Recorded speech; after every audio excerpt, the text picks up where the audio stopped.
Allahumma salli wa sallim ala nabiyyina Muhammad.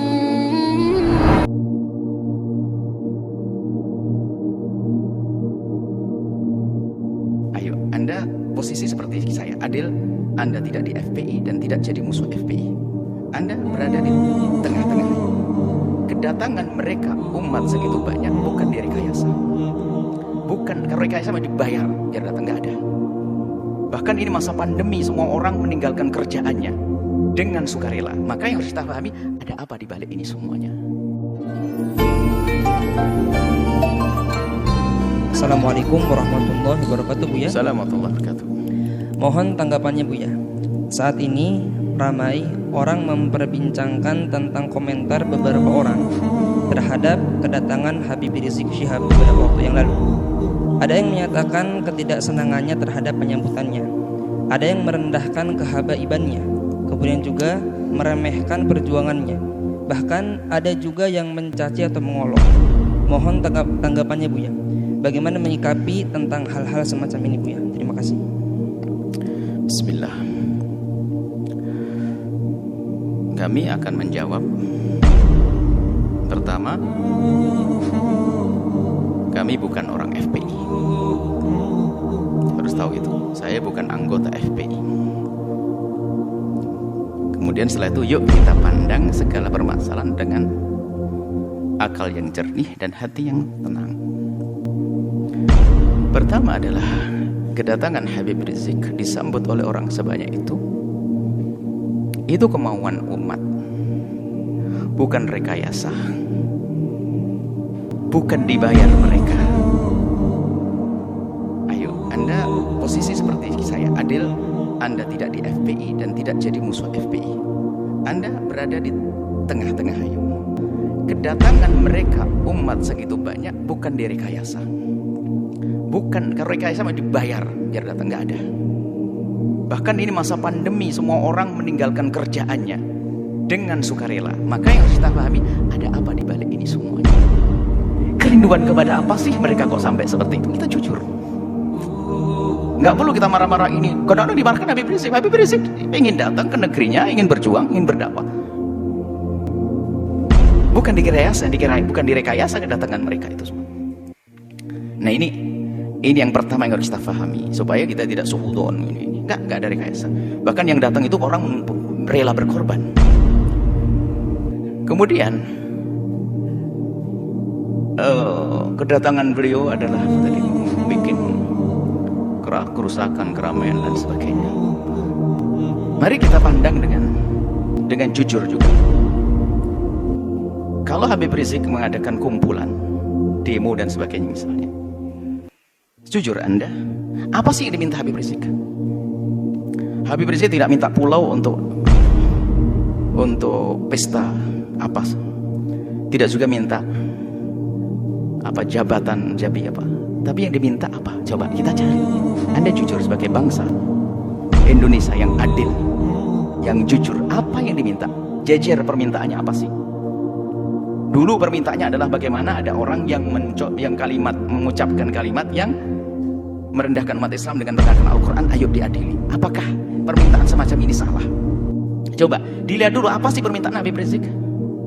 Ini harus jujur. Anda melihat Habib Rizik kalau kumpul-kumpul minta apa? Yang diminta apakah Habib Rizik ingin pemerintah memfasilitasi, Habib Rizik ingin membangun tempat minuman keras paling besar sejagat raya? Enggak juga. Kalau Habib Rizik minta begitu, kita berontak semuanya. Yang diminta apa? Coba kita jujur. Yang diminta baik atau jelek? Kalau yang diminta baik, kenapa kita bingung yang diminta baik kok? Keadilan misalnya, harus ada misalnya menghentikan kemungkaran. Selagi yang diminta baik, isunya diminta baik, ini maka jangan gampang menilai orang dengan buru-buru. Sekarang jujur, minta apa? Anda bisa melihat di media. Atau Anda datang kepada Habib Rizik, minta apa? Kan begitu, yang diminta apa? Yang minta adalah yuk kita menegakkan. Habib Rizik misalnya, FPI di beberapa tempat minta agar kemungkaran di sini dihentikan. Loh, kemungkaran dihentikan, apakah permintaan yang salah? Karena kemungkaran itu akan merusak orang lain. Coba yang diminta apa? Ini jujur dulu.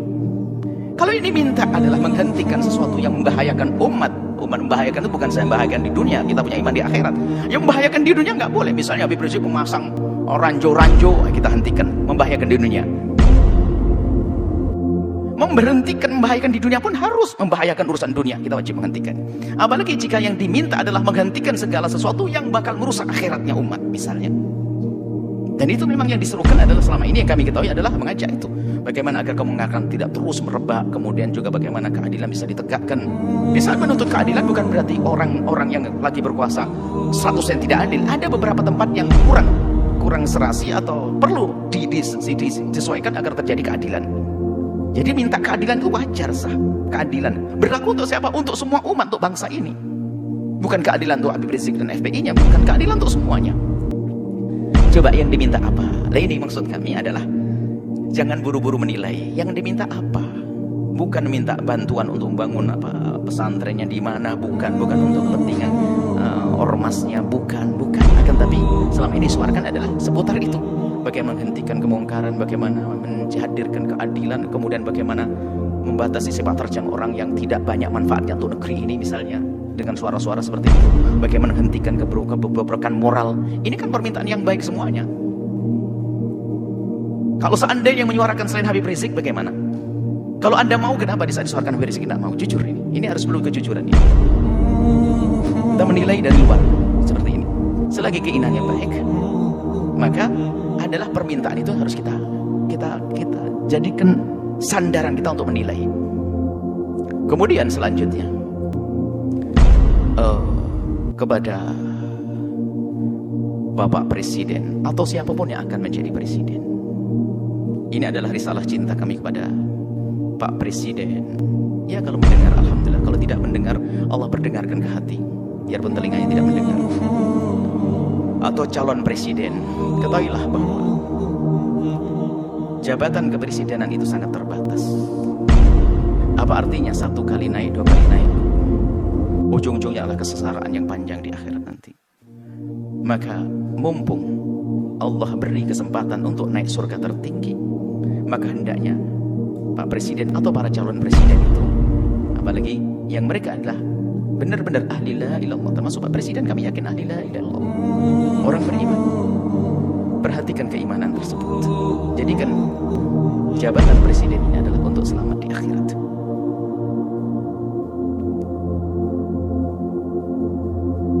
Maka selama ini panjatan doa semoga orang-orang seperti Habib Rizik dijaga dan bisa istiqomah. Dan doa kita kepada Pak Presiden semoga juga Allah memberikan bimbingan agar bisa menjadi baik semuanya. Tidak perlu kita memusuhi, akan tapi kita perlu bagaimana menghantarkan kebenaran. Kita tidak punya permusuhan dengan Bapak Presiden, akan tapi kami punya cinta karena kami tahu beliaunya adalah ahli la ilaha illallah. Kami ingin bahasanya kelak juga selamat di akhirat.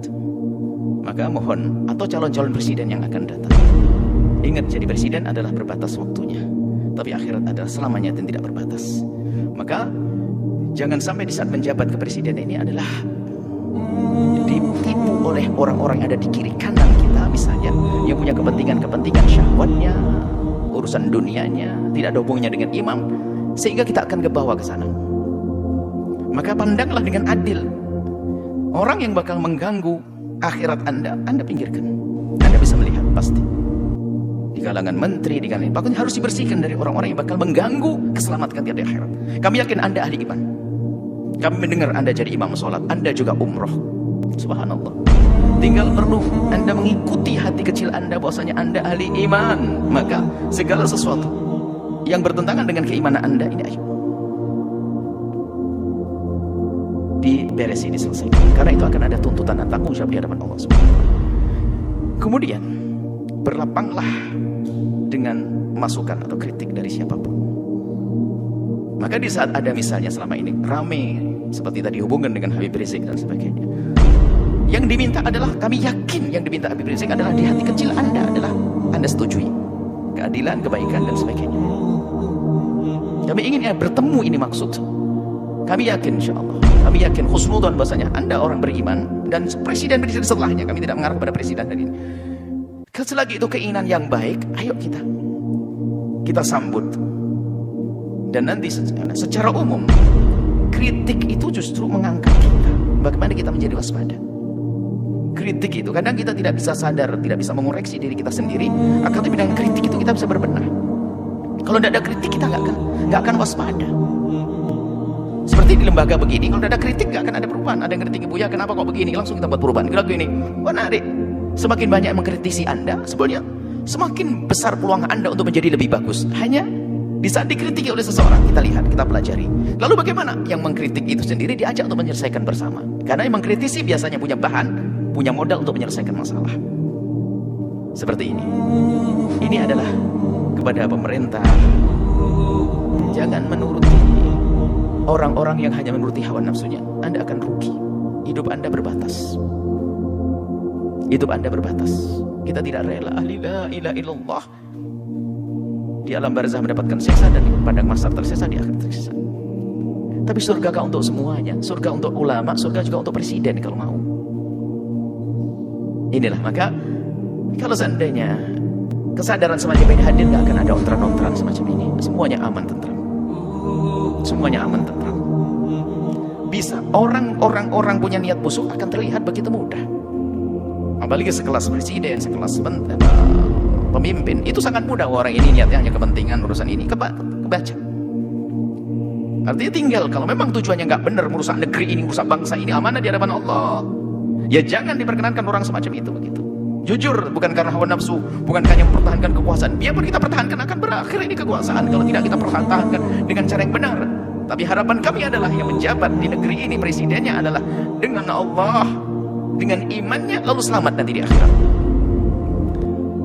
Maka demo-demo yang selama ini Anda dengar, Anda perhatikan, Anda sambut.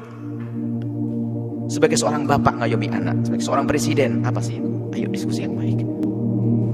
Seperti itu. Jadi selagi itu yang diminta hal yang baik, jangan ditolak. Kecuali dia minta jelek, minta membuat, mestinya ya harus ditolak itu. Perusahaan yang haram, perusahaan merusak, perusahaan ini, perkumpulan merusak. Ini yang sudah kita tolak. Tapi kalau orang berkumpul datang kepada Anda, menyuruh, mengajak kepada kebaikan, hendaknya Anda bertanya, karena itu sebetulnya mereka menghantarkan surga untuk Anda. Seperti itu. Jadi ini kepada Bapak Presiden hari ini atau presiden yang akan datang. Semoga ini menjadi kaidah. Siapapun jadi presiden, hendaknya seperti itu. Allah keindahnya di dunia jadi presiden, ternyata jabatan presiden ini hanya untuk melangkah ke surga. Sebab surganya presiden lebih mudah, gede banget. Karena apa? Dia punya kekuatan. Kekuatan untuk masuk surga mah gampang. Seperti itu. Kemudian selanjutnya kepada umat semuanya, hentikanlah dengan budaya mengadu domba. Habaib diadu domba dengan habaib, habaib dengan ulama, ormas dengan ormas. Hati-hati, ada Allah. Jika Anda menyebarkan sebuah berita tapi niatnya jelek, ada hitungannya di hadapan Allah. Allah akan pura-porandakan di dalam diri kita sendiri. Kita tidak bisa mengancam dengan senjata. Kami hanya mengingatkan ada Allah. Kita bisa mengancam dengan apapun. Allah. Jangan mengadu domba antara habaib dengan habaib, ulama-ulama. Kalau mengambil berita, sekiranya kalau itu maslahat, Anda sebarkan. Tidak memotong omongan orang untuk diadu. Masya Allah. Khususnya para habaib adalah dzurriyyah Nabi SAW yang kita harus mencintai mereka. Apalagi menyebarkan berita-berita. Maka kepada umat semuanya, ayo, ada hitungannya. Yang biasa mengadu domba, maka ketahuilah di dalam rumahnya pun pasti tidak semesra. Ingat, yang biasa menyebar berita-berita nggak karuan itu sebetulnya di rumahnya pun tidak mesra dia. Tidak akan indah di rumahnya. Dengan saudaranya mungkin rebutan waris dengan ini. Lihat. Yang biasa menyebarkan fitnah begitu tuh. Yang suka nyebar fitnah-fitnah, menfitnah para habaib, fitnah para ulama itu, kalau dilacak dalam rumahnya nggak ada mesra. Itu nggak tegur sapa sama saudaranya berbulan-bulan, bertahun-tahun mereka. Mungkin tidak akur dengan bapaknya juga. Kenapa? Hati yang kotor itu. Menfitnah habaib, menfitnah umat Nabi Muhammad, ngadu domba umat Nabi Muhammad saja nggak boleh, apalagi ini dzurriyyahnya Nabi Muhammad sallallahu alaihi wasallam. Kemudian ada karena marah dengan seperti Habib Rizik, marah dengan seperti ini, lalu sampai mengarah kepada perendahan kepada nasab, innalillah. Sampai ada yang mengatakan katanya, apa betul itu turun Nabi? Ayo dites DNA. Astagfirullah, innalillah. Menafikan, menolak nasab yang sudah jelas semacam itu, maka itu seperti mengqadhaf, menuduh orang melakukan zina, dosa besar. Kalau sudah jelas itu nasab, sudah kita akui. Jangan mengatakan DNA-nya ini. Ada apa? Kalau kita bukan habaib, mestinya kita mencintai, bukan mengedengki dan ngiri. Nggak ada artinya, ngiri tambah jauh. Kalau kita mencintai, kita bersambung. Beliau menjadi habaib juga dipilih oleh Allah, bukan permintaannya. Maka kita yang mandang harus mandang dengan hormat. Adapun masalah jika ada yang kurang tepat di antara habaib salah, yang kita kewajiban menegur. Seperti kita menegur anak kita, seperti di pondok kita ini banyak habaib, anak-anak habaib. Yang salah ya kita tegur. Tentunya dengan kasih dan cinta.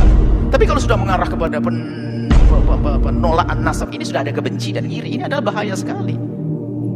Hati-hati. Kemudian juga kepada pengikut-pengikut FPI. Jangan sampai Anda menodai Habib Rizik. Sepak terjang Anda harus benar-benar direstui Habib Rizik dan diketahui dan sesuai dengan apa yang ada di pikiran dan hati Habib Rizik. Kita tidak ingin ada sebagian orang melakukan satu tindakan ternyata mencoreng Habib Rizik. Ini menjadi masalah. Jangan sampai tujuan Habib Rizik yang mulia, yang istimewa ini ternodai oleh kita-kita apa orang-orang yang dengan perilaku yang terburu-buru, hanya mendahulukan hawa nafsu dan sebagainya. Nah ini maka di sini kita ingin bahwasanya perjuangan orang-orang seperti beliau ini, Habib Rizik ini bisa mulus, sukses. Kemudian nanti juga presidennya juga akhirnya juga sukses. Bangsa ini sukses, surga lah semuanya. Anda bercekcokan. Tinggal yang tersisa siapa? Orang yang sibuk ngadu domba, permusuhan, caci maki dan sebagainya. Hidup yang begitu dia. Dia tidak mesra selamanya. Dan hendaknya antara ormas dengan ormas ini adalah untuk saling melengkapi. PFPI ormas, NO ormas. Nanti ada lagi ormas besar seperti Nahdlatul Wathon ormas, Wasliyah ormas. Tidak boleh jadi saling bermusuhan, akan tapi ini adalah potensi umat Islam. Ingat, Anda punya Allah, itu kekuatan.